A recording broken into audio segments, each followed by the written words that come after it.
అందరికీ నమస్కారం. నేను డాక్టర్ ప్రియదర్శిని. సో, ఈరోజు మనము ధనయోగం గురించి తెలుసుకుందాం. సో, అందరికీ ధనం అంటే ఎంత అవసరమో అందరికీ తెలుసు. కొందరికి ధనం అవసరమైతే, కొందరికి ధనం వ్యసనం, కొందరికి విలాసం, ఇంకా ఎన్నెన్నో రకాలుగా మనం చెప్పుకోవచ్చు. కాకపోతే ఈ ధనయోగం అనేది ఎవరి జాతకంలో ఎలా ఉంటుంది? అసలు ఈ ధనయోగం ఉంటేనే వాళ్ళకి ధనం వస్తదా? జీవితంలో ధనం లభిస్తుందా లేదా? లేదా ధనయోగం లేకున్నా గానీ మనం ఏదన్నా పరిహారం చేసుకుని ధన ధనయోగాన్ని క్రియేట్ చేసుకోవచ్చా? అంటే ఆర్టిఫిషియల్‌గా క్రియేట్ చేసుకోవడమే. సో, అది అంతా మనం ఈరోజు తెలుసుకుందాం. ఫస్ట్ ఆఫ్ ఆల్ ధనయోగం అంటే ఎలా లభిస్తుంది? ఒక జాతక చక్రంలో చూసినట్టయితే నేను ప్రతిసారి చెప్తుంటాను. మనము యోగాలైనా మన లగ్నం నుంచి చూసుకోవాలి. జాతక చక్రంలో లగ్నం ఏంటో ఫస్ట్ తెలుసుకున్నాక, లగ్నం నుంచి ద్వితీయంలో ఏ గ్రహం ఉంది, అది పాపగ్రహమా లేకపోతే న్యాచురల్ బెనిఫిక్ అంటాము. న్యాచురల్ బెనిఫిక్ అనేసి రెండు, అంటే పాప గ్రహము ఉంటుంది, మంచి ఫలితాలు ఇచ్చే మంచి గ్రహం కూడా ఉంటుంది. సో, ఎప్పుడైతే ఈ గ్రహం పాపగ్రహం లేకుండా మంచి గ్రహం, అంటే పర్సనల్గా మన జాతక చక్రంలో ద్వితీయంలో పాపగ్రహం లేకుండా మంచి గ్రహం, అంటే మంచి ఫలితాలు ఇచ్చే, జనరల్గా మంచి ఫలితాలన్నీ ఇచ్చేస్తాయి అన్నమాట. దాంట్లో ఏంటంటే గురువు గ్రహం, శుక్రగ్రహం, అంటే బృహస్పతి, శుక్రుడు, ఈ రెండు గ్రహాలు మనకి ధనాన్ని ఇచ్చే గ్రహాలు అన్నమాట. సో, ఈ గ్రహాలు కనుక ద్వితీయాధిపతితో లేదా ద్వితీయంలో ఒక్కోసారి గురుగ్రహం ఏంటంటే ద్వితీయంలో ఉన్న వాళ్ళకు విపరీతమైన డబ్బు, విపరీతమైన ధనం వస్తుంది. కానీ వచ్చినప్పటికీ అది నిలదొక్కుకోలేరు. ఏదో విధంగా ఖర్చు అయిపోవడము, వాళ్ళు అనుభవించారు అనమాట. అంటే సపోజ్ ఫర్ ఎగ్జాంపుల్, ఒకడు బాగా రిచ్, బాగా ధనవంతుడు, అతను బాగా సంపాదిస్తాడు. లైఫ్ లాంగ్ అతను కూడబెట్టి కూడబెట్టి కూడబెట్టి అలాగే కూడబెడుతూనే ఉంటాడు. తద్వారా ఏమవుతుందంటే చివరి జీవిత దశలో అతను అనుభవించకుండానే వెళ్ళిపోతాడు. అతను తదనంతరం ధనాన్ని అనుభవించడం ఇలాంటివన్నీ జరుగుతూ ఉంటాయి అన్నమాట. సో, అలాంటి రకం ద్వితీయంలో గురువు ఒకవేళ ఉన్నట్టయితే, మళ్ళీ ద్వితీయంలో గురువు ఉన్నా కానీ ఎన్ని డిగ్రీస్లో ఉన్నాడు, ఏ నక్షత్రంలో ఉన్నాడు, ఇవన్నీ కూడా మనం తెలుసుకున్నట్టయితే, క్షుణ్ణంగా మనం తెలుసుకున్నట్టయితే, ఈ ధనయోగాలు మనకి ఎలాంటి ఫలితాలు ఇస్తాయి, ఎలా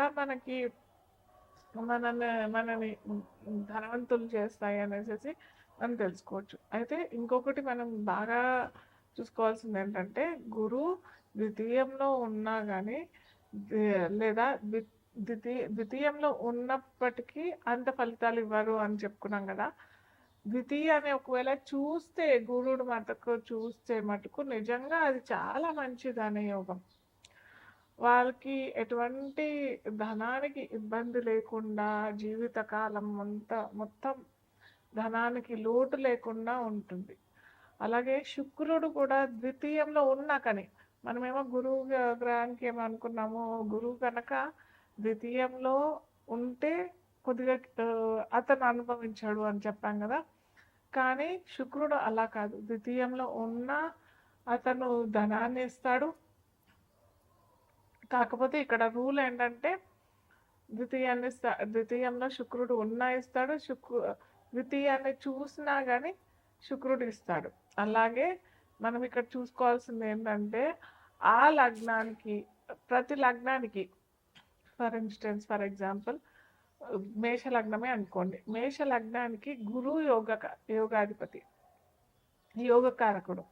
సో, గురువు కనుక ఉన్నట్టయితే లేదా గురువు కనుక చూసినట్టే, ఆ ద్వితీయ భావాన్ని చూసినట్టయితే ఖచ్చితంగా అతనికి, ఆ జాతకులకి ధనాన్ని ఇస్తాడు. కాకపోతే శుక్రుడు కనుక అక్కడ ఉన్నాడు అని అంటే, శుక్రుడు మారకాధిపతి అవుతాడు ఆ లగ్నానికి, ద్వితీయ సప్తమాధిపతి అవుతాడు. కాబట్టి శుక్రుడు అంత ఫలితాలు ఇవ్వడు. సో, ఇక్కడ కొద్దిగా క్లారిటీ తెచ్చుకోవాలి ఎవరైనా కానీ. ఏ లగ్నాల వారికి యోగ కారకుడు, గురువు యోగ కారకుడు అవుతే గురువు ఇవ్వాలి. శుక్రుడు యోగ కారకుడు అవుతే నేను ఒక్కొక్క రాశికి చెప్తూ ఉంటాను, ఏ ఏ రాశులకి సారీ లగ్నాలకి ఏ ఏ గ్రహాలు ధనాన్ని క్రియేట్ చేస్తాయనేసి ఒక్కొక్క లగ్నాలకి చెప్పుకుంటూ పోతాం మనము.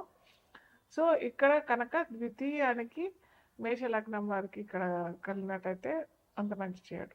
సో ఇలా ప్రతి లగ్నాలకి ఒక లగ్నానికి గురువు యోగ కారకుడు అయితే ఒక లగ్నానికి శుక్రుడు యోగ కారకుడు అవుతాడు. సో ఇలా మనము డిఫరెన్షియేట్ చేసుకున్న తర్వాత మనకి ధనయోగం జీవితంలో ఉందా లేదా, ఒకవేళ లేకపోతే ఎలాంటి పరిహారాలు మనం చేసుకోవచ్చు, ఇది మనం మేషం నుంచి మీనం వరకు చూద్దాం.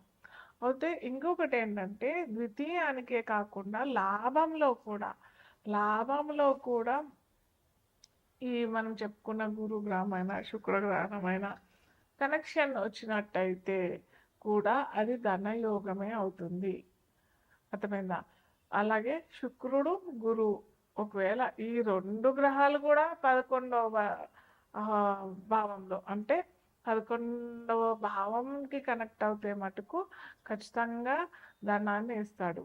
ఇదే కాకుండా ద్వితీయానికి లాభానికి అంటే ప్రతి ఒక్క లగ్నాలకి ద్వితీయాధిపతి సపరేట్గా ఉంటాడు, లాభాధిపతి సపరేట్గా ఉంటాడు కదా.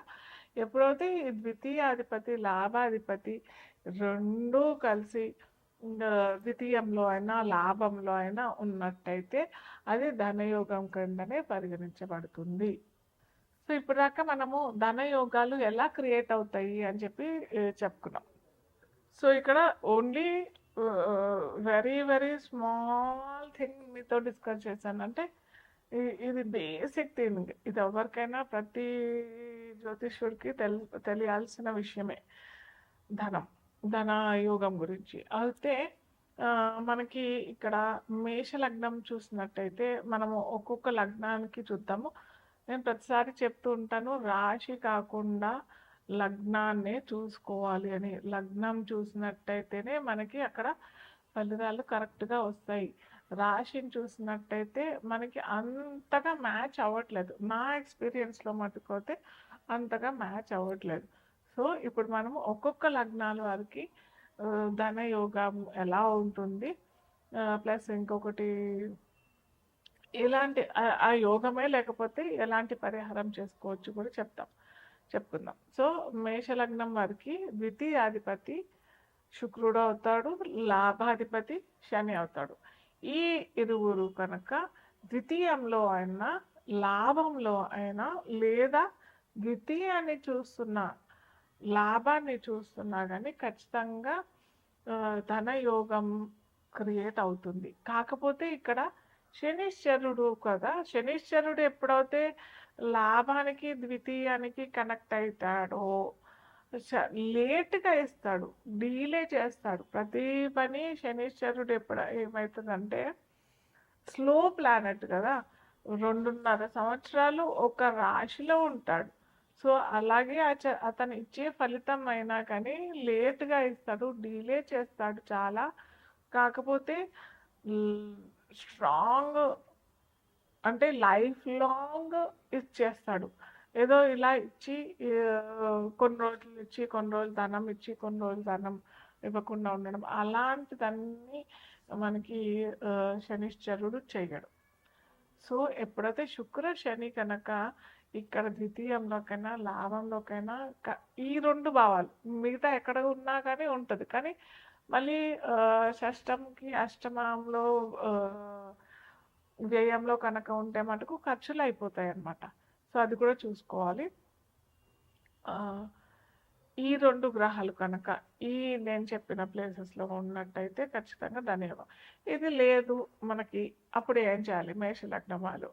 సో ద్వితీయానికి అని అంటే ద్వితీయాధిపతి అయిన శుక్రుడు కదిదేవత ఎవరు? మహాలక్ష్మీదేవి. మహాలక్ష్మి అష్టకం రెగ్యులర్గా 3 సార్లు ఖచ్చితంగా చేసుకున్నట్టయితే, అలాగే కనకదార స్తోత్రం, శ్రీ సూక్తం ఇలాంటి అన్నీ కనుక చేసుకున్నట్టయితే ఖచ్చితంగా రాసిపెట్టుకోండి, అమ్మవారు మీ ఇంట తలుపు తడుతుంది. కాకపోతే చాలామంది తప్పు చేస్తారు ఏంటంటే, కేవలం మహాలక్ష్మీదేవి ఆరాధన మట్టుకే చేస్తారు.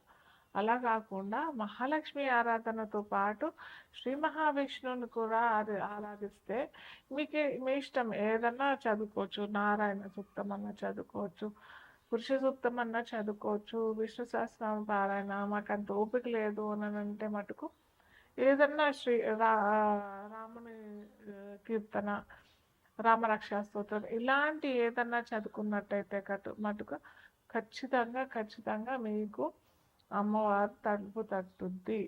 అండ్ ఇంకొకటి బాగా చూసుకోవాల్సింది ఏంటంటే యోగా దశలు కూడా మనకి ఆ దశలు కూడా సపోర్ట్ చేయాలి. చాలామంది ఏంటంటే ఈ యోగం ఉంది మాకు వచ్చేయాలి అని అనుకుంటారు, కానీ ఆ యోగం ఉన్న ఫలితం ఎప్పుడు వస్తుంది? ఆ దశలు రావాలి కదా. శుక్ర శని కనెక్షన్ ఉంది అని అన్నట్టు శుక్ర దశ రావాలి మేషలగ్నం వారికి, అప్పుడే కదా వచ్చేది.